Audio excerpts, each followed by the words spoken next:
Hi guys, today's video is about chapter 177 of Four Knights of the Apocalypse, titled A Battle Between Men. Let's get started. It starts with Isolde desperately looking for Kion. He's devastated because he has an upcoming fight with Tristan, who he, looks up to and admires. He's even considering bowing out. Nakaba didn't help him in this one.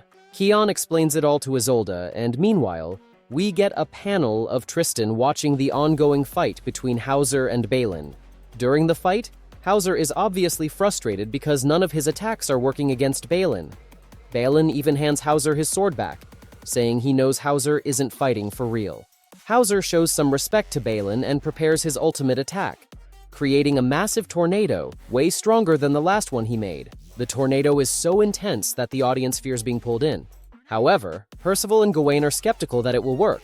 Balin is like, "Oh, tornadoes are all you can do? I overrated you." That's when Howzer compresses the tornado into a small sphere. Now, even Balin, Percival, and Gawain are unsure if this one won't work. Howzer tells Balin that this is the only way he can win the fight, and he doesn't want to kill him. He even warns Balin to dodge it to minimize the damage if the projectile grazes him. Donny doesn't understand why Howzer would ask such a thing of his opponent, but Gawain points out that a direct hit from the attack would blow a hole through Balin. This finally makes Percival believe in his companion's victory.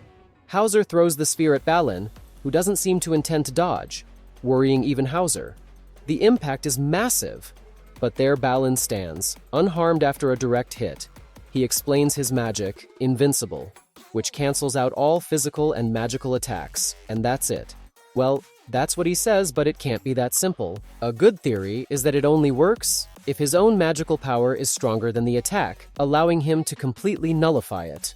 After explaining his magic, Balin advances on Howzer, who tries to defend himself with his sword.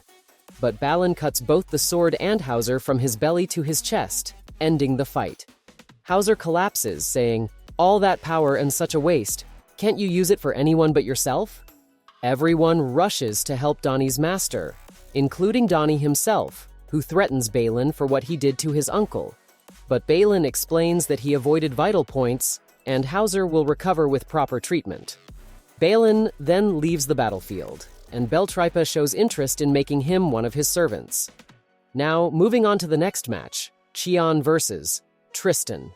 But before that, we see why Tristan is acting this way. He's being manipulated by someone's magic, as shown when this person disguises themselves as Isolde to trick Tristan.